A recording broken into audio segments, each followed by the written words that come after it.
Welcome to Empowered Ease. I'm Jen Olinger. This show exists to challenge the patriarchy by celebrating women who help others in their way and in their time. Women who choose slowing down, self love, and honest inner work over hustle culture. Beginning now, Empowered Ease will release new episodes twice a month on Mondays. Each episode brings you a powerful woman, a leader, a healer, a parent, or a caregiver who invites us to pause, go within, and ask, who am I? What do I really want and need? We slow down together, we learn practical tools, and we reclaim our permission to rest, to receive, and to shine. So thank you so much for joining me. Please like, follow, and review the show so that you never miss an episode, and also because it helps us to continue to grow. So welcome to Empowered Ease.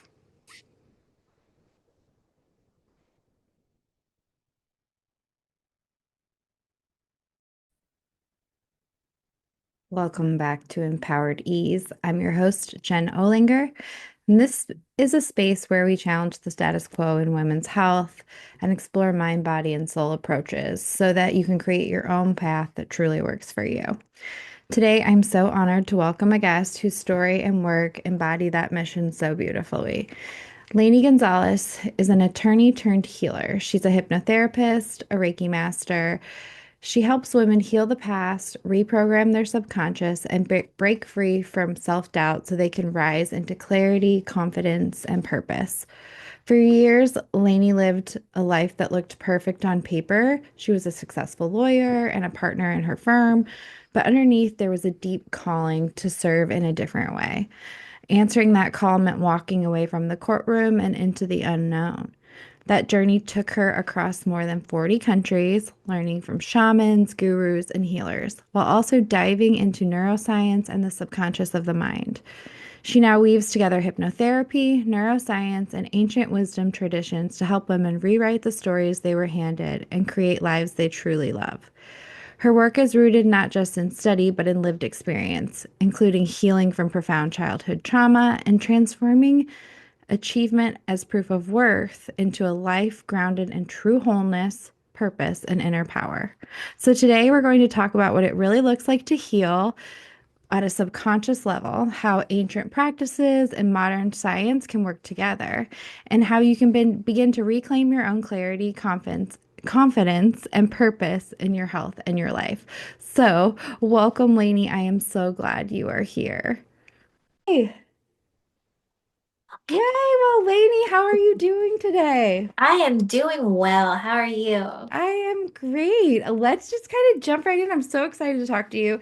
Can you tell me kind of about the moment when you realized that you needed a shift, that the life you were living on, like you said, on paper that looked so perfect, wasn't working for you anymore and wasn't really aligned? Can you tell me a little bit more about that moment? I don't know if it was one singular moment. Maybe it's a combination of many where I just started to realize that I wasn't really filled. I wasn't really full. So I was doing all the things I was supposed to do, right? You become successful, you look good on paper, you have a couple titles behind your name, and that is so fleeting, right? That makes you feel good for just a little bit. But when I looked at my life in the long term, I said, am I truly happy? And perhaps there was one singular moment that I can think of, but it didn't really lead to the shift of me shifting careers. It just led to the realization that I fucked up some way. And that was being a lawyer, started practicing at the age of 23 years old. And I gave my everything to do it. And especially in a male dominated industry, um, there was so much involved with that, and the level of dedication to rise to the top of that was immense. And I suffered physically. I had meningitis 3 times. I've had Holy sepsis cow. twice, and there was no explanation for it. It was just my immune system was compromised with no explanation.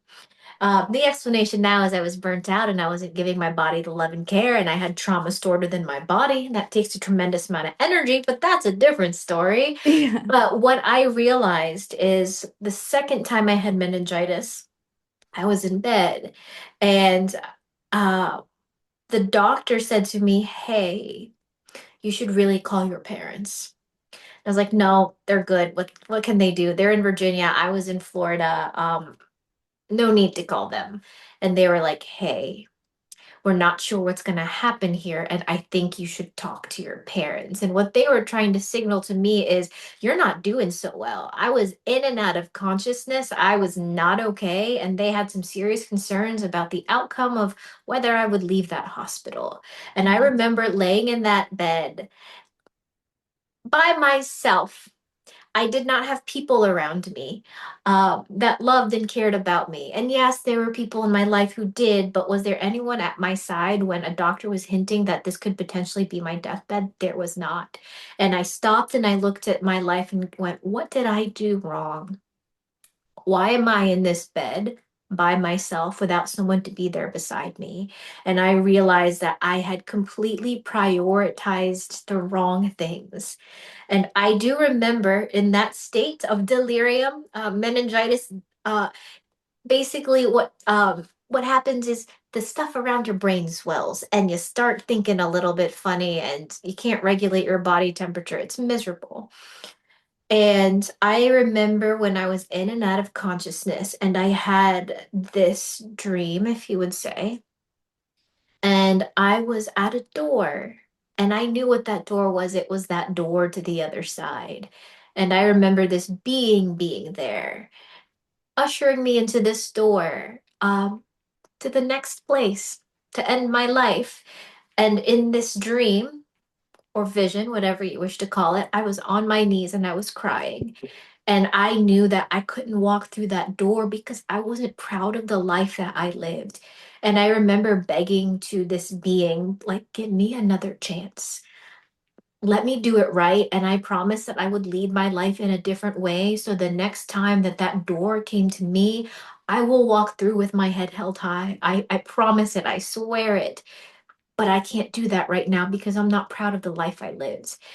And whether that was a fever dream, a premonition, a vision, whatever it was, I remember going, well, I'm clearly not leading my life right, and I don't know what right means or better means right now, but I'm open to learning more. And that's the thing that shifts. A lot of women think, oh, I'm not happy and I need to find the next big idea, the next big career. I need to be certain of my path before I change my path. Doesn't work that way. Step one is just the realization that we are on the wrong path. Step two is the openness and humility to say, I welcome information that shows me the error of my ways. Wow. Powerful, powerful messages here. Okay, so you had this shift, and then from there, obviously, you ended up visiting several countries, visiting many religions, and studying a lot. So, how did you go from make the shift from re making that realization as a lawyer in that career and realizing, like, I did something wrong? What are Yeah. the next step you took, and how did that lead to this like self-discovery journey? How Well, did you I do that? I started going to counseling when I was 18 and I started going to college because they offered free services. And I knew that I was not okay because I had a really rough childhood. So I've always been open to learning about myself and healing those deeper layers. And then I wanted to learn about other people and challenge what I knew. And my family immigrated to America because, that's the land of opportunity where dreams come true and it is the best place in the world. And that was what I was conditioned to believe. But when I started to go to other countries, I realized, oh, what I was taught and conditioned to believe was misguided. For example, in the United States, where we work ourselves to death in the hopes that we have a weekend that we can enjoy. We live on the weekends. And when we are living on the weekends, we have substances to dull the ache and the pain that try to get us through another week. That's not normal. Yeah. That's not human. And when you look at other cultures, for example, I recently went to Cambodia, and Vietnam, and they had these platforms built in certain places. And I remember asking someone, like, what are these platforms? And someone basically explained, they're like, oh, they're chill spots. And I'm like, chill spots? And they're like, yeah, people, the locals will come together and they just at the end of the day, they grab a snack and we enjoy the sunset together. And Oh, that's I the point. love that. So it's as though living is embedded in everyday life and not something that you do on the weekend. I do recall one of my earlier adventures was going to Guatemala. And I had brought this massive suitcase with me. My excuse is I had a business trip beforehand, so I needed a lot of clothes. That was my excuse. But I remember lugging up this giant suitcase up a mountain in Guatemala. And the guy helping me, he's like, "Oh, this is heavy." And I was like, "Yeah." And he's like, "You have enough stuff in here. You have more clothes than a whole Guatemalan family." And I laughed, and he laughed. But then when I was exploring Guatemala and I befriended a local who invited me to his home to meet his family, and I had a meal with his family and saw their home, and I realized I did in fact own more, I had more clothes in that suitcase than an entire Guatemalan family. And the level of shame that hit me at that time when I was like, oh, that was not a joke. That was me being materialistic and clinging on to things and noticing that this Guatemalan family had something that I did not. And they had this level of contentment and enjoyment with each other, and this level of contentment with their lives, and the ability to end each day with a meal with their family and be in peace and share. I didn't have that level of contentment in me. So the more I traveled, and not just traveled to see the highlights and see all the touristy things to get a good Instagram picture, when I traveled and I exposed myself to the lives of other people, I realized there's an entirely different way to live that we are not taught in the United States and the Western world. And when we talk about illness, why is everyone so anxious? Why is everyone so depressed? Why do we have hormone issues? Why do we have all of these issues? It's because we live in a world, a system that is unnatural. Specifically, even if you want to look at systems in terms of work, leadership, mastery, those are systems designed by men, force-based systems. And when women are put into those systems, we are not designed to thrive to our fullest extent in a healthy way. So, traveling within myself and traveling around the world really introduced me to the idea that my ideas are wrong. Oh, I love that. So what do you, in visiting these other cultures and seeing just the appreciation, the contentment, what are some of like the, I guess, most powerful lifestyle differences that you noticed? Or is there powerful lifestyle differences, or is it a mindset? What do you think the key differences are? And our culture is so new compared to most cultures. Like, I think that's hard for Americans to wrap their minds around, but a lot of other countries have just had their history is so much older and longer, which is so much Mhm. more knowledge, in my opinion. But Yeah. So your question of other countries and do they have different lifestyles or mindsets? I would say it's a combination of both. That's all part of culture, right? And there are things that I value that I find in other cultures that simply do not exist in the United States. For example, the United States is considered an individualistic culture, and there are collectivistic cultures that value the group. Individualistic cultures value the individual. And I am Filipino, and we come from a very collectivistic culture. And it's ingrained and weaved into our language and how we treat other people. And language directly affects how you think and how you behave. And I'll give you an example. When we refer to people, we don't call people by just their names.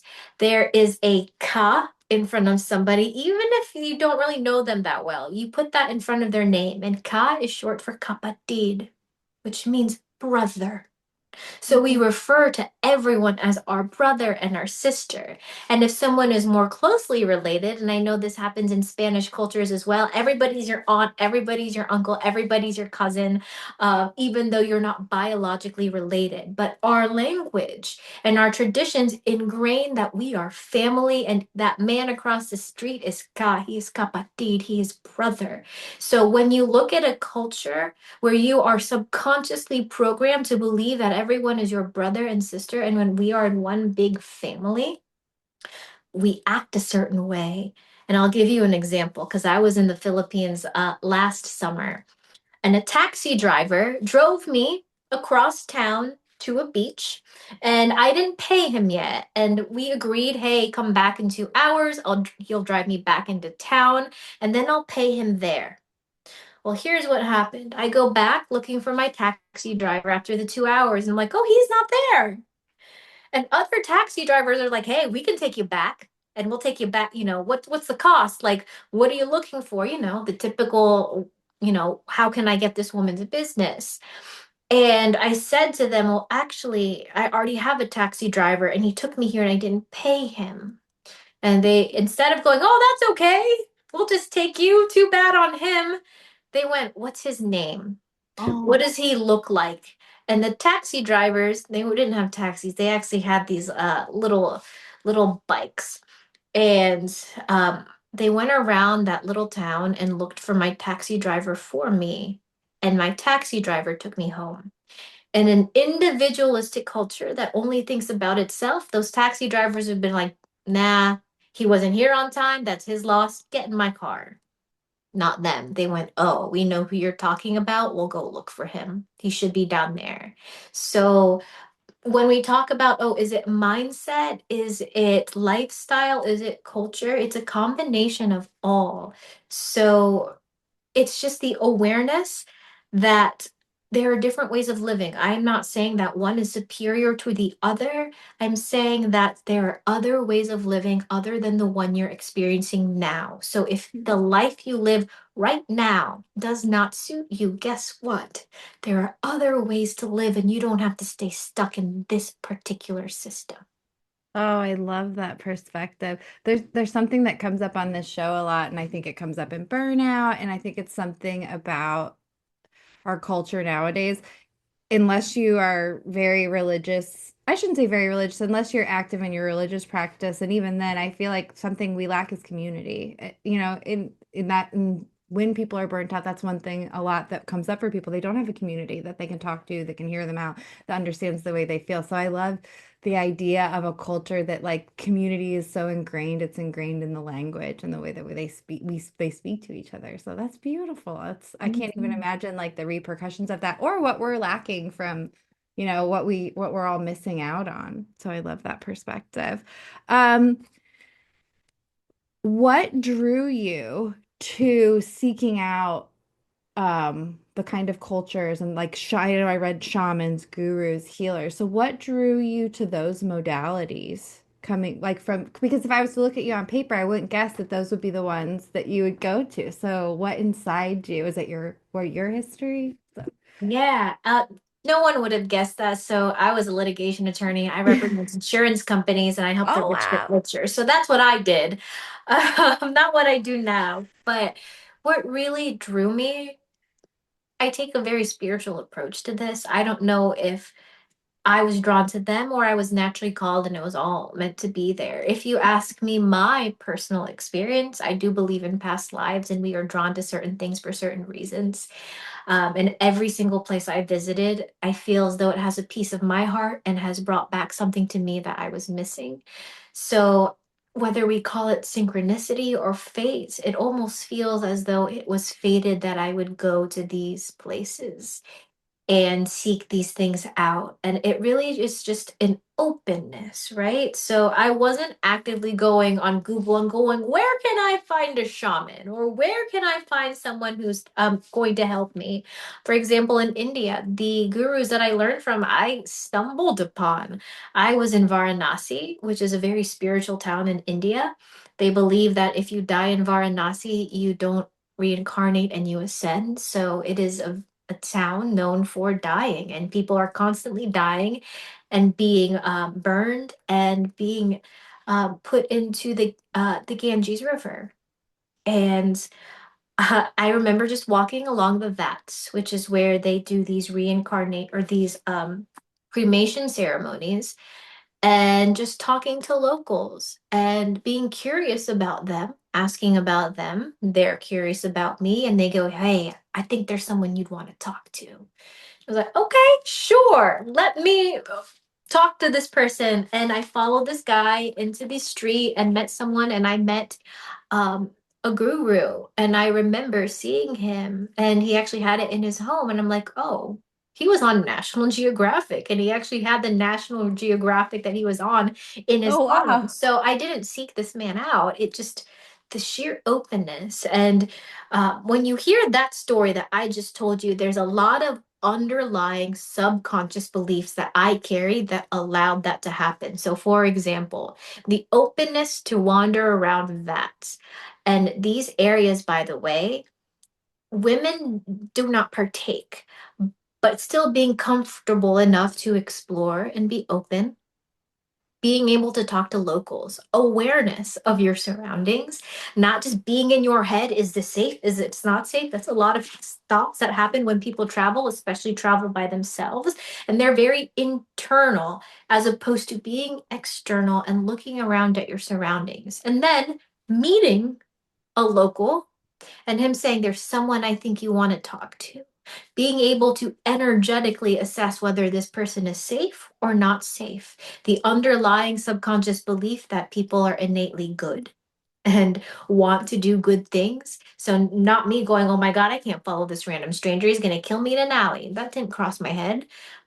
Being able to have all of those subconscious patterns and programs and underlying beliefs about the goodness of humans allowed that to happen instead of, oh, no, thank you. I don't want to talk to you. Or I don't know if you're, stranger danger, which we're all taught, especially in individualistic cultures. So, I don't think that I really sought them out. It almost just happened. Wow, I love that. So you mentioned the subconscious mind, and I know it's mentioned a lot in your work that I was reading about. So for maybe women who are listening who may not know what that is or why it's so central to healing, can you give us a little breakdown on that? Yeah, so I'm going to give you an example. Let's say you go on your computer and you open a web browser, or maybe you might open the calculator or a different software on your computer. That stuff that you know about is running. You can see it. You're actually interacting with it in a way that you know about.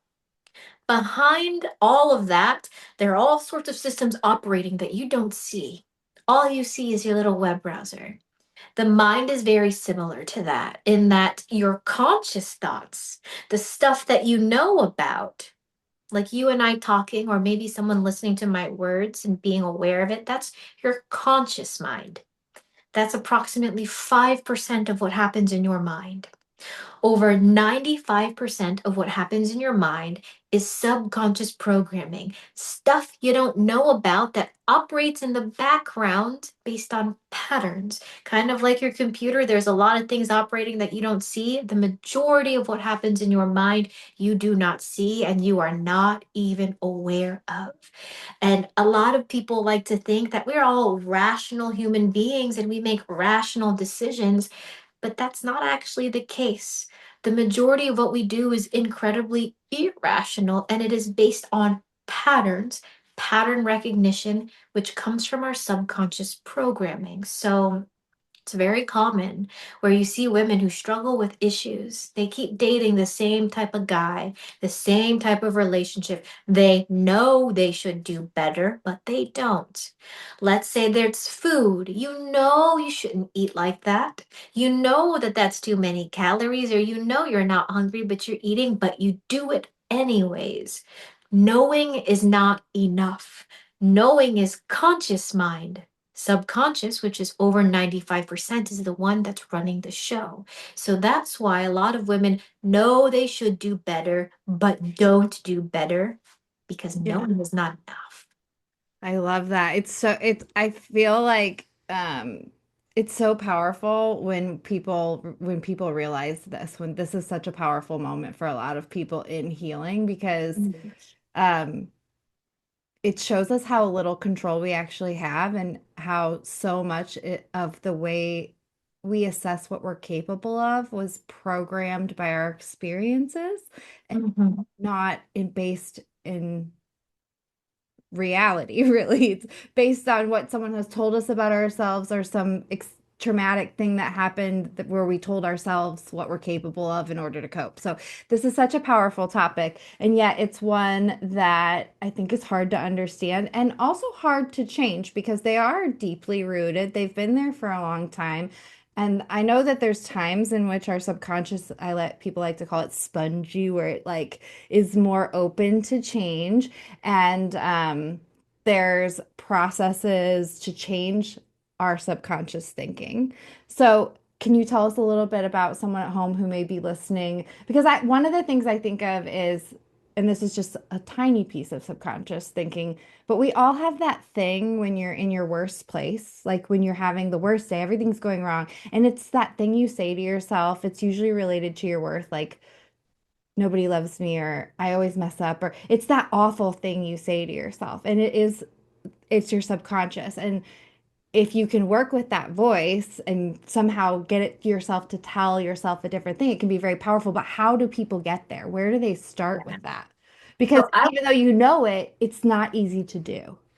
yes. So foundational information first. So step one is understanding the subconscious mind. The subconscious mind is a good thing. It is a good thing that the majority of what you do runs on autopilot. It truly is. And the reason being is number one, we are supposed to survive, right? Our biological prerogative is not growth and enlightenment. Our biological prerogative is safety and survival. And Hmm. if you look at it from that perspective, the brain runs a lot of calories. And imagine caveman days when you didn't go to the grocery store to get food. Whether you got food or not was contingent upon a lot of things. We did not have the abundance of food, or the abundance of food that we have now, they did not have. So, that being said, you don't want to run unnecessary thought processes that require a lot of calories, right? So the brain requires a lot of calories to process. Give it less to process. That helps with the calories and whether we're going to hunt and gather and get enough food to sustain us. The next part of that is you want to run subconscious programs and run on autopilot because we wouldn't function the way we do right now. Think of it this way. When you are in the bathroom and you are brushing your teeth, do you go up toothbrush here, up down, harder, softer, left, right, up, down? None of that is happening. That requires energy. That requires caloric intake to maintain that energy. And also, we want our subconscious programming to remain relatively unchanged from a biological prerogative standpoint because we know it kept us safe. The mind is not designed to make you happy, it's designed to keep you safe. And even if you hate your body, you feel bad about yourself, you are saying awful things about yourself, well, your subconscious programming goes, well, but we're still alive. We didn't get eaten by a bear, did we? So why should we change the thing that has kept us alive when our prerogative is to stay alive? It likes predictability, it likes patterns. So the brain is not malfunctioning because you have low self worth and you're running on old patterns. The idea is you look at the way the brain works and you shift the patterns so that you can be in alignment with what is in your best and highest good right now. So the goal is not to be conscious and aware of every single thought and, oh, your conscious thoughts are 5%, well, mine are 6 or mine are 10. That's not what we're aiming for. What we're aiming for is let's dig into the subconscious mind. Let's find the pattern or the program that doesn't work, shift it, and then run the program and let that run on autopilot. How do we do that? So I'll tell you how we don't do it. It's incredibly difficult to go on YouTube or whatever meditation app you have and just listen to the same affirmations over and over and over again. Yes, that works for some people, but I'll tell you why it's not the most effective and why it doesn't work for all people. There is something in your mind called the critical factor. Think of the critical factor as a gate. There's your conscious mind with the thoughts you know about. Then there's a gate that protects the subconscious program that kept you alive. We can't mess with that program willy nilly, and it can't be affected by your moods or the weather or anything else because this kept us safe. And if we mess with this too much, we don't know if we're going to get eaten by a bear tomorrow. So, the critical factor is the gate that protects the subconscious mind. It will reject information that is too far or too foreign from what it currently believes. It will reject information that feels unsafe. What does unsafe mean? If you grew up and you experienced chaos, let's pretend your father was an alcoholic and mom was emotionally absent, and chaos was your normal, peace is too far from our programming. So I am peaceful and life is good, and all is well around me. That gate's not going to open. Peace is foreign. Peace is a threat to the system that kept you safe. So you can listen to affirmations all you want, but if it is too far and too foreign from your subconscious programming, your critical factor will reject it. So, what do we do about that? That is where hypnotherapy comes in. Hypnotherapy is similar to meditation because we work in the theta brainwave state. Theta is a slower brainwave state than we have right now. And theta is where we learn, where we program, and we find our old programming. So, children, when they're in their waking state, they're predominantly in theta. That's why they learn and absorb everything like a sponge. After the age of 8, approximately, we're no longer predominantly in theta. We're probably in alpha. If you're super stressed, you're in beta. But when we meditate and go into hypnotherapy, we slow down the brainwave state. Meditation, the idea is to be aware of your thoughts and aware of what's going on. The distinction between meditation and hypnotherapy is hypnotherapy, it has an agenda. We're going in with a reason, a mission, GPS coordinates in order to find the root cause of what's harming you right now. So, hypnotherapy is a way where we access what's actually happening in your life and the root cause of it. And when we shift that internally, we shift that pattern, our external reality changes.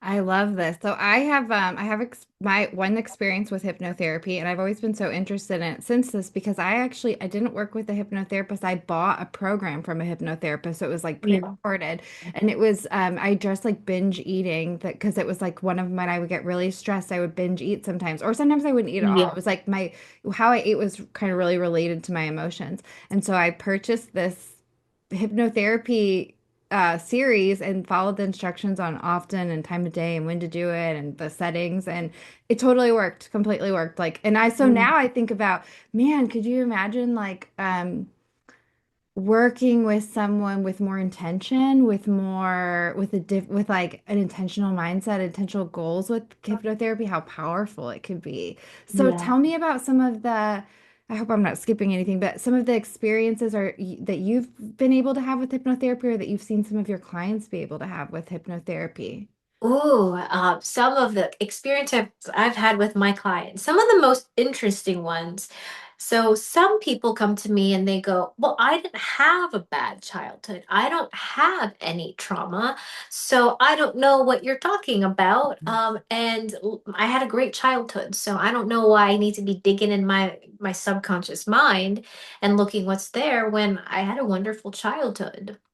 Well, that may not necessarily be the case. Sure, you don't have trauma with a capital T, but maybe you learned something that developed a protective mechanism that is now running the show that's no longer helpful. I'll give you an example.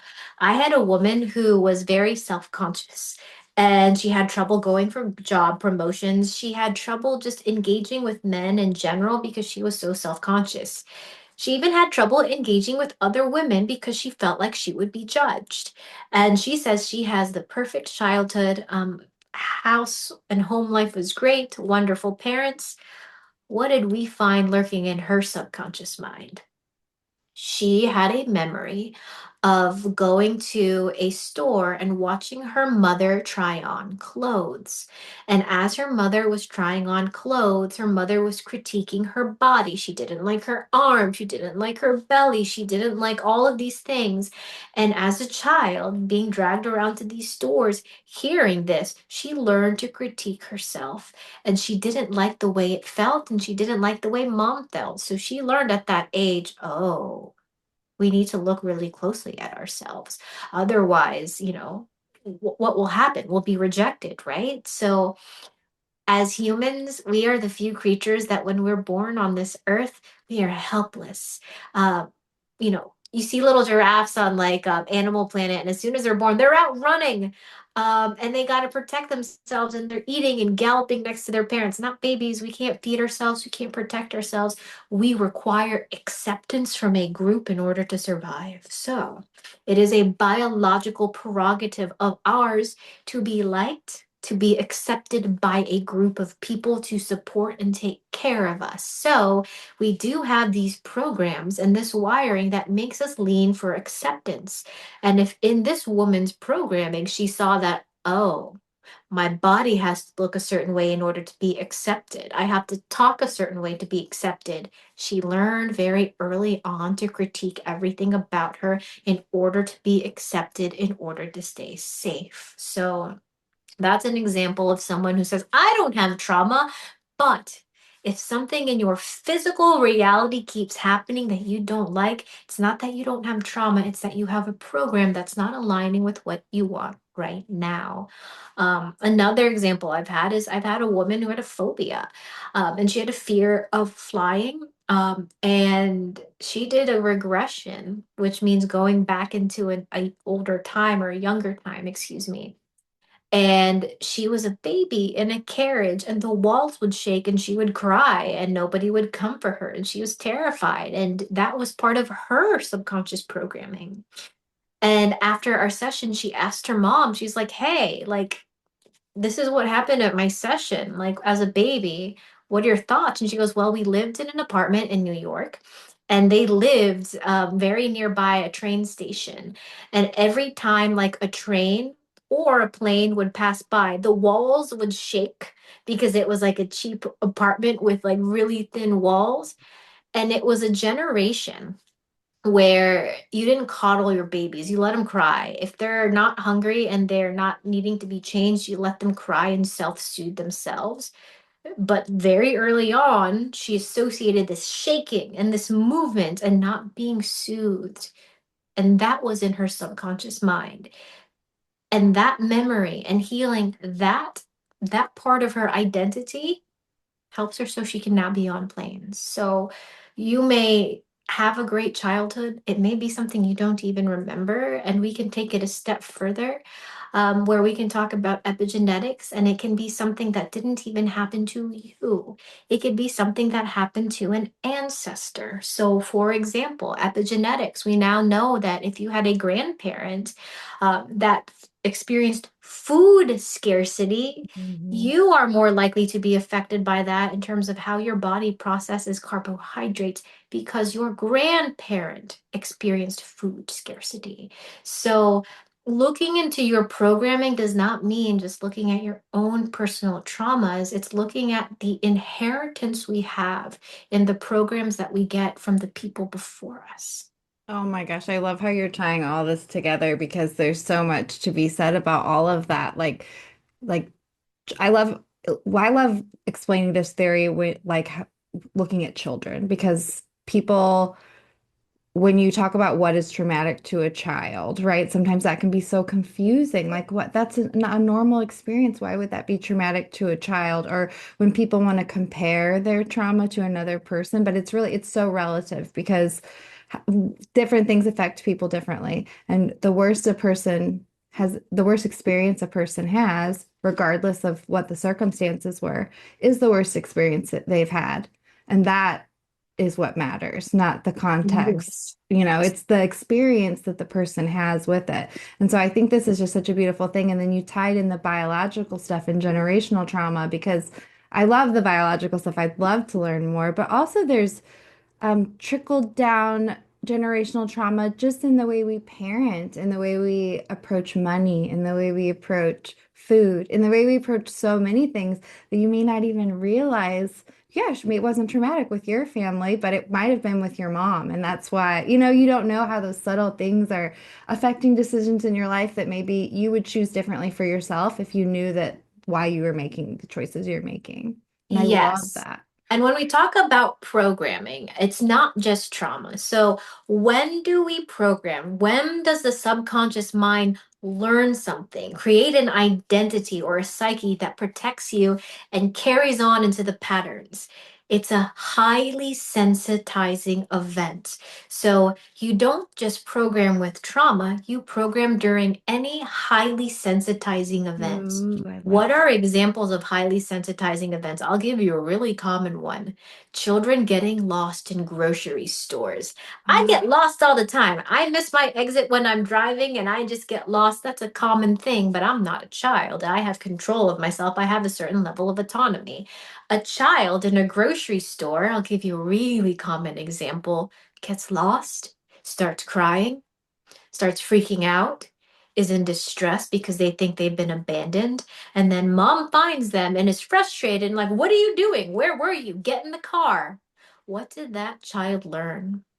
They were frightened, they felt abandoned, and their needs were dismissed. So, believe it or not, I get a lot of people with some grocery store stuff. I I've love that. also had a client where he had some issues now in terms of business and relationships and being seen and heard and validated and boundaries. And when we looked into his history, which is also probably very common, and I think happened to me too, where as a little kid, I was forced to watch a movie that I thought was really scary.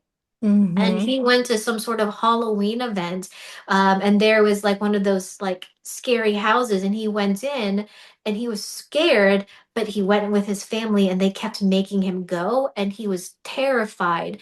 That was a highly sensitizing event, a high emotion that was not honored with what he needed at that time. Oh, he learned something. So when we look at our subconscious programming, do not be deceived in thinking just because mom and dad were perfect and you live behind a white picket fence that everything in your subconscious mind is a-okay. I love that because it's very true, right? We could all I think just knowing and seeing some of where it comes from too is a powerful experience, right? Because it Mhm. is autopilot for a lot of it. So how do you, well, what kinds of people do you work with and what kinds of issues most commonly, and how do you work with them? Like, so say when someone's listening to this and they're like, oh my gosh, so interesting. I wanted to hear what she has to say. Yeah. What kind of people do you work with? How do you work with them and what can they expect? Yeah, so the people that I love working with right now are the women who feel stuck. They can't even put your name on it, but you feel stuck. And you know that there's more, but you can't put your finger on it. And some women, they've gone for so long on autopilot, they don't even know what brings them joy. If you ask them, okay, if you were to wave a magic wand and life was good and you had everything you wanted and you had more joy, what would that look like? They can't even articulate what that is because they've been so disconnected from it. So, I work with women to really help them tap into a life that they are really meant to lead that provides them with fulfillment. Instead of running on autopilot about what you were told you should do, can we tap into our intuitive nature, the part of us that knows what brings joy, what is naturally life giving to us? And how do we operate from that place instead of that subconscious programming that we have up there? Again, was not designed to make you happy, it was designed to keep you safe. And if you want to talk about the inheritance of subconscious programming in a cultural standpoint, it was designed to make you productive, to make sure that this large machine of the United States keeps going. That's your subconscious programming. So, of course, you're unhappy. Of course, you have burnout. Of course, you feel unfulfilled because you're operating on programs that were not designed to make you fulfilled. They were designed to keep you in line. I love that. Thank you. That was powerfully said. And I hope that sinks in for a lot of people. That's beautiful. So we don't have a whole lot of time left, and I want to make sure that we get to like all of your information. So if someone is listening and they want to work with you, what can they expect in a session with you, or the kinds of, and you're going to have to come back on the show and we're going to have to dive deep into hypnotherapy all on its own because there's a lot to talk about there and explain. I think a lot of people are curious, but just briefly, what can they expect to experience? And I'm assuming you do virtual appointments, is that I correct? do. So Okay. I work virtually and I also have an office in St. Petersburg, Florida. But to access the subconscious mind, I'll say there's two primary modalities. There's different tools, but there's two general ones. One is to slow down the brainwave state. So similar to when you listen to a recording in meditation, it slows the body, calms the mind so that we can start to explore what's there. The other thing that may be possible is a lot of people who struggle with anxiety or are very logical. If you give them language like be calm, relax, that does the opposite. Telling someone to be calm when their nervous system does not feel calm does the opposite. So, what I Yeah. do is you activate the body. If they have a feeling and they say, I feel anxious and I feel it in my chest, name it. Be very precise with your language. Name it. What does it feel like in your body? Amplify it, jack it up. And here's what we're doing. Remember when I said that we program during highly sensitizing events? If we feel an emotion in our body and we make it as big and loud as possible, our subconscious mind goes, we don't like that. Make it big and loud, keep it there. It'll go, we don't like that because, and it'll show you the story connected with that emotion. And that is when I say the body and emotion are GPS coordinates. Even if your brain doesn't remember, your body will. So if I can make your body really uncomfortable and make that feeling as loud as possible, it'll trigger the subconscious mind to tell you the story it's connected to because it wants you to stop so you don't experience that thing again. And then we look at it and go, actually, that thing happened. But we look at it with older, wiser, kinder eyes and say, that thing happened. You told a story about it, but it isn't true now. Maybe it was true then, but it's not true now.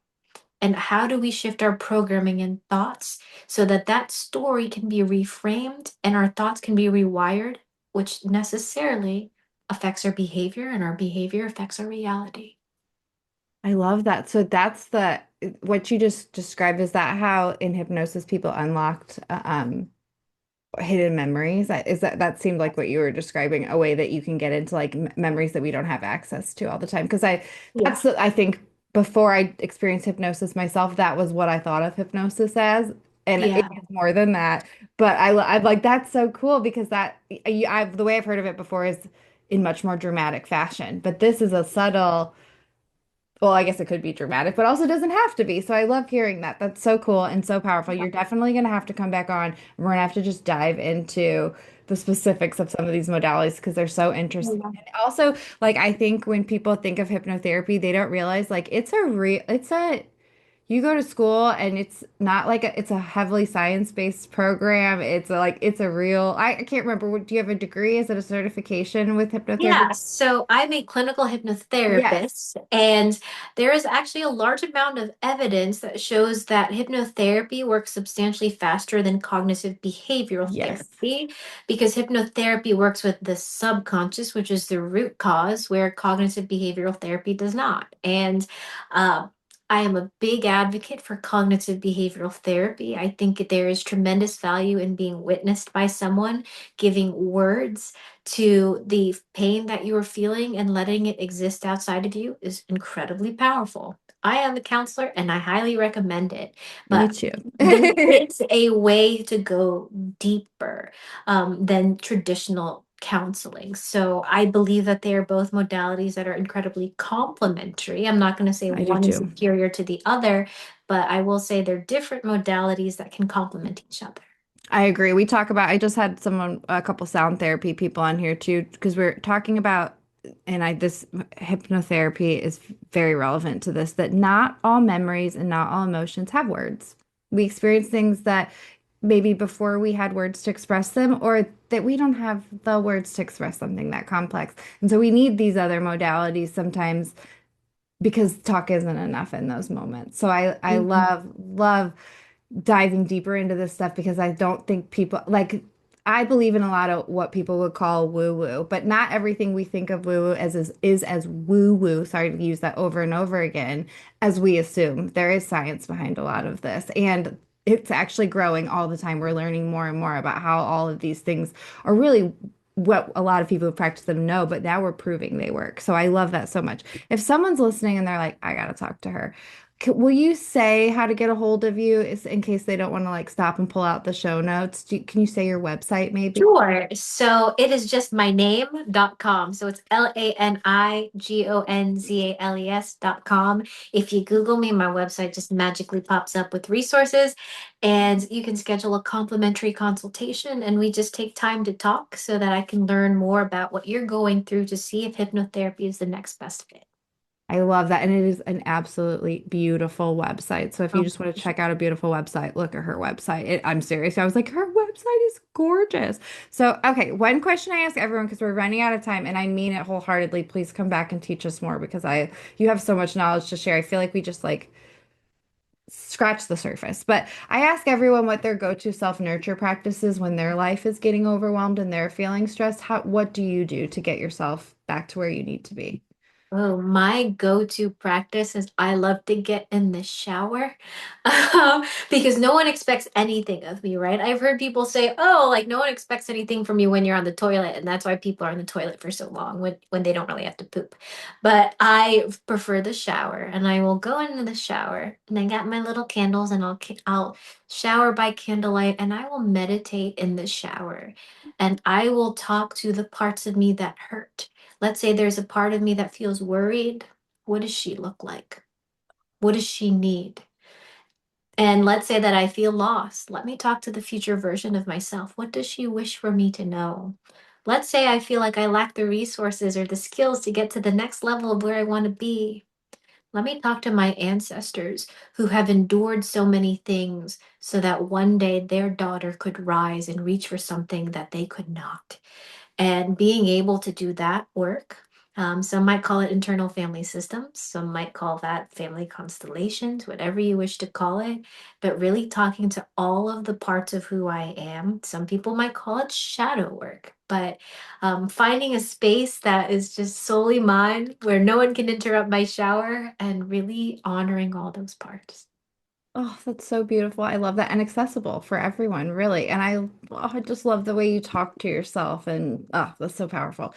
Okay, is there anything you want to leave us with in the last few minutes before we go? This has been an absolute pleasure, by the way. Thank you. Oh, well, I am happy to be here. The only thing I will leave you with is this. If you remember one thing and one thing alone, is that there is more.